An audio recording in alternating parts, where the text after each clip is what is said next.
Welcome to the Books on Air podcast. I'm Suzanne Harris, and my listeners get the story behind every book. Joining me today is a wonderful person. I feel like I have known her for years, and she and I just met right before this interview. Her name is Denise Bachrodt. That's it. I got it. Yeah. Mm-hmm. And she's here to talk about her book, Love Conquers All, Spiritual Messages of Hope for Our Despairing World. Denise, welcome to Books on Air. Thank you so much for joining me today. It's just a pleasure to have you. Thank you, Suzanne. I appreciate you inviting me to your show. You know, it's always interesting. Authors write books for varieties of reasons. Usually it's something like, as a child, they were really a reader and they were influenced by a particular author. Or they had a parent or someone that they knew that was an adult that was a writer. And they watched that process and they became intrigued. And so they decided to become a writer. Sometimes people have major events in their life. Sometimes it's a positive event. Sometimes it's a negative event. But the event leaves an imprint with that person. And so they feel like they have to write a book to share whatever the experience was with the world. There's always a backstory behind every book. And I know there's a backstory behind Love Conquers All. Would you share that backstory with our listeners? Thank you, Suzanne. That's a great question. Oh, you're kind. I've never had that question before. You make me think. Okay, here's something that affected all of our lives. COVID. We were in lockdown. We were in our homes. We were not able to really socialize the way we were used to or interact with other people, maybe just to go to the grocery store or get gas. Most people were working from home. And I feel for me that was a big reset button. Get off the treadmill, the rat race, what's really important to you in life. And I thought, all these spiritual messages I've been writing about for the past 15 years, now's the time to publish the book, to complete the book. I never thought I would write a book. However, our world was in desperate straits, and they needed hope. So I had that extra 4 or 5 hours a day to go on the computer to compile my 14 spiral notebooks of messages from 2003 to 2018. And based on a theme for each chapter, I was able to write the book and publish it. Wow. How long did it take you to compile all of those notebooks? Well, let me just tell you, let's see, we were in quarantine for 2 years. Yes. Everybody was talking about, gee, I'm bored. I was not bored. I was very busy most of the day getting that done. But I would say it was a good 4 months steady work to just go through the messages of the 14 spiral notebooks and place them into 6 chapters.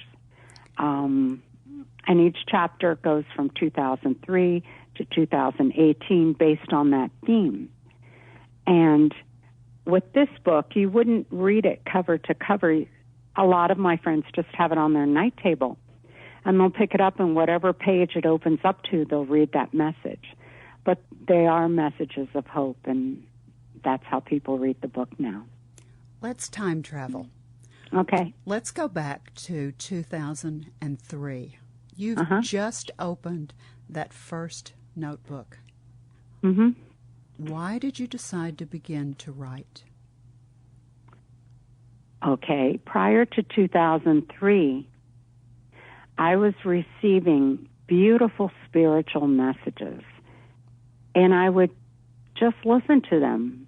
And then finally I realized, oh goodness, these messages are so great. It's not just for me. It's for the entire world. I should start writing these down. And it happened a while. Well, my first message came through when I was having a tough day at IBM. I was selling systems to the ski resorts, which was great. It was fun, but sometimes it was pretty taxing. And so driving home, I decided to stop by this little chapel and just go in and feel better.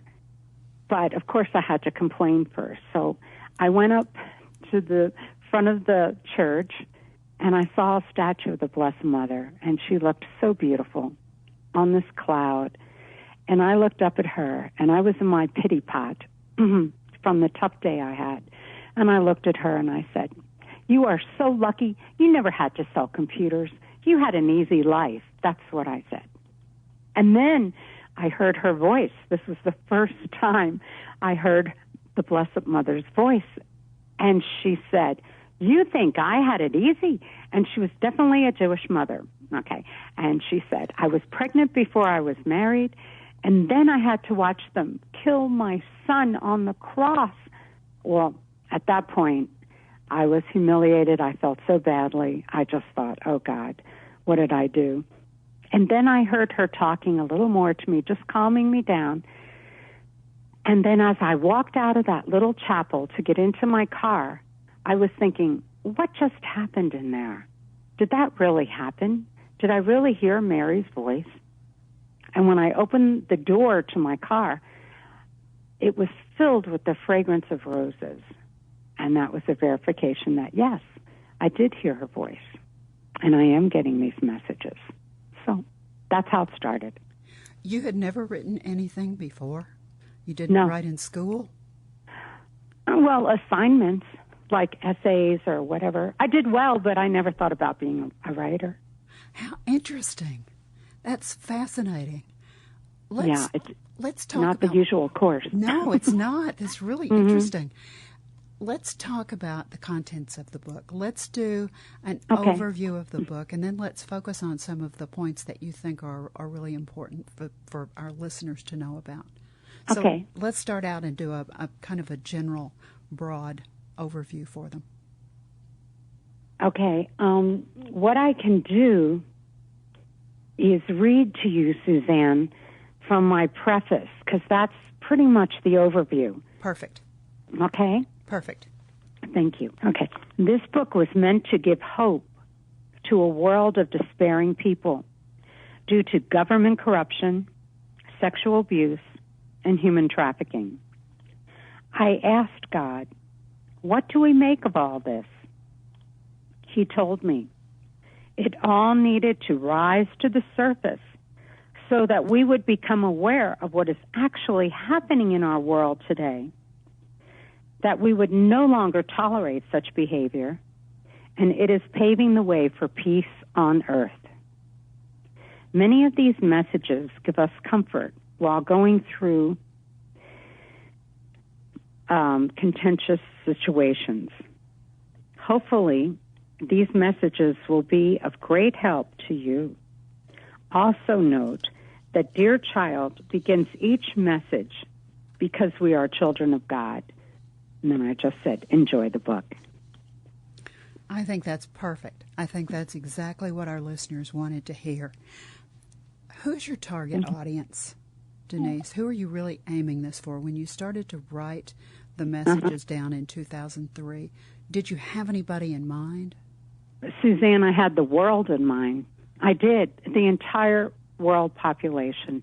Even though each message states, Dear Child, and little children can understand it. But we're all children of God, and sometimes it needs to be made so simple that, okay, we've got to follow this. We've got to act upon it. We've got to believe and have hope. One of the titles of your chapter, well, actually it's chapter 1. The title is Hope for a Despairing World. What hope do you give? in that first chapter? Oh, my gosh. Suzanne, in the Bible, God states that good will conquer evil. And that's exactly what we're seeing today. Our entire planet is in flux. We are witnessing a spiritual battle of good versus evil. The hope and the knowing is that good is conquering evil. There's so much being done behind the scenes that we do not hear about on mainstream media, but we just have to know that better days are coming and continue to have hope. We're just in the thick of it right now, but peace on earth will be established. And we're living in one of the most exciting times in mankind's history. We really are. It's such a dichotomy right now of things that are going on, and everything seems so... it's almost like the world has been put in a jar or a bottle and just shaken up, and everything is just all over everywhere. And Chapter 2 talks about love of all mankind. And every night on the news, there are stories about people shooting other people. There are stories about China firing missiles, the Russians, and the war with Ukraine. And it seems like, Denise, that this could not be farther from the truth. So what's your message there about love for all mankind? What you just described, Suzanne, I picture an hourglass. And we are in the skinny part of the hourglass where the stuff is really hitting the fan. But it's going to open up into peace. We have to see, as God said in the preface, what he was telling me, we have to see what's actually going on in our world right now, how evil it is, worse than I had ever thought. But we have to know that evil exists, and we have to know that we're not going to tolerate this anymore either. Now that our eyes are open, and many people are aware of this, and as you mentioned, the war with the Ukraine, I mean, it could, God forbid, escalate, and then NATO countries, I'm concerned about the United States. They could be helping NATO, and then if Taiwan escalates, and that's a NATO country with China, then the United States is going there. And I'm thinking, no, the evil ones want to destroy the United States. We're not going to let that happen. God's not going to let that happen because he blessed America, and he still continues to bless America. But just imagine, Suzanne, if more people turn to God or a higher power or source, whatever you want to call him, and they had that peace in their hearts and souls. And I think the majority of people are peaceful. They do not want wars. They want to have a nice life. They love their family and friends. They don't want any of this. I think there's just a few instigators at the top who've become corrupted that are making it hard for the rest of us. But good will conquer evil. I know that. And I know our prayers are heard and answered. And I know more people are standing up for our freedoms and our liberties that we once took for granted. We're not anymore. And God's going to save our country. I know it. And I think that segues perfectly into your next chapter, which is called Our Future. And I think you've just described how you see the future coming and looking. Oh, my gosh. Suzanne, I am so excited about the best truly is yet to come. Our world is being elevated to a new spiritual level. I get this every day in my podcast. I just have a 2-minute podcast every day just to give people hope. But our whole world is evolving. It is evolving. It's getting better. And ours is the generation, I am assured, that will witness Christ's second coming and peace on earth. It's that close. Denise, if you were going to summarize the book with 3 main points for our listeners, what 3 main points would you like for them to hear?